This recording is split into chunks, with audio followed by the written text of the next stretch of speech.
हमारे साथ आरजेडी विधायक मुकेश रोशन हैं। सर, लोकसभा चुनाव को लेकर बिहार में एनडीए का क्या स्वरूप होगा ये अभी तय नहीं है। चिराग पासवान कहाँ जाएंगे, किससे गठबंधन करेंगे, ये तय नहीं हो पा रहा अभी तक।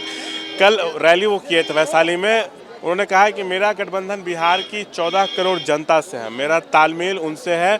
बिहार में कई सरकारें आई गई, लेकिन बिहार में जो समस्या है आज भी वही है, और नीतीश से तो उनको समस्या रहती है और नीतीश को उनसे भी समस्या रहती है, ये जग जाहिर है। तो क्या चिराग के लिए महागठबंधन के दरवाजे खुले हैं?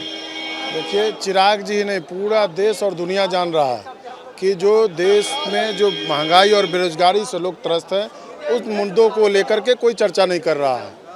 बीजेपी के लोग बस जुमलेबाजी कर करके और यूज़ एंड थ्रो करने का काम करते हैं। जब ज़रूरत पड़ता है तो चिराग जी को ले आते हैं, जब ज़रूरत ख़त्म हो जाता है तो उनको फिर बाहर कर देते हैं। जिस तरीके से आदरणीय रामविलास पासवान जी के घर को जिस तरीके से रद्द किया गया, जिस तरीके से उनके घर में जो सामान पड़े हुए थे उसको बाहर सड़क पर फेंकवाया गया, तो कहीं ना कहीं एनडीए के द्वारा उनको अपमानित करने का काम किया गया, उनके पार्टी को तोड़ा गया एनडीए के द्वारा। अब किस मुंह से चिराग जी वहां पर बैठे हैं?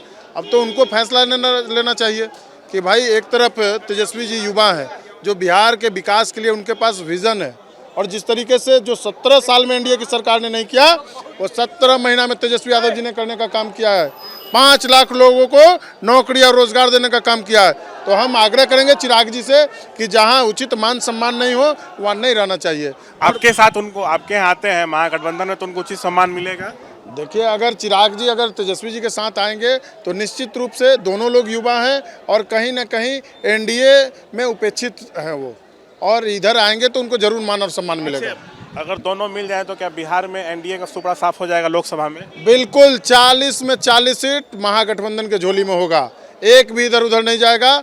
और जिस तरीके से आदरणीय अखिलेश यादव जी ने कह करके उस दिन गए हैं कि 80 सीट उधर यूपी में और 40 सीट बिहार में, मतलब 120 जब खत्म हो गया, तो ये देख रहे हैं जिस तरीके से चुनाव आयोग जो है, चुनाव आयोग के जो मुख्य कमिश्नर हैं वो इस्तीफा दे रहे हैं, तो उनके ऊपर कहीं ना कहीं प्रेशर था कि अब की बार 400 पार।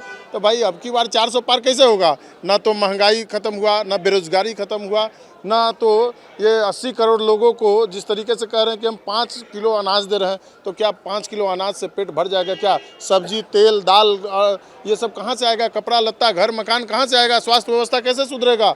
तो जिस तरीके से पूरे 140 करोड़ लोगों को ठगने का काम किए हैं एनडीए के लोगों ने, 10 साल में जो जुमलेबाजी था उसके तहत इन्होंने ठगने का काम किया। लेकिन अब देश की, दुनिया की जो लोग हैं वो सब लोग समझ चुके हैं कि ये जुमलेबाजी सरकार है, इससे कुछ नहीं हो सकता, बिहार का विकास या देश का विकास नहीं हो सकता। तो चिराग को महागठबंधन में आने का इन्विटेशन दे रहे हैं आरजेडी विधायक मुकेश रोशन। ये भी कर रहे हैं कि महागठबंधन में उनको उचित सम्मान मिलेगा। बता दें, जो जानकारी मिल रही है, 2019 के फॉर्मूले पर चिराग चाहते हैं कि बिहार एनडीए में सीटों का बंटवारा हो, 6 लोकसभा और 1 राज्यसभा सीट चाहते हैं। लेकिन इस बार एनडीए में 6 दल हैं, मुकेश सहनी भी आ सकते हैं, इसलिए शायद चिराग को उतनी सीटें इस बार नहीं मिल पाए, इसलिए गठबंधन को लेकर अभी पिक्चर क्लियर नहीं है।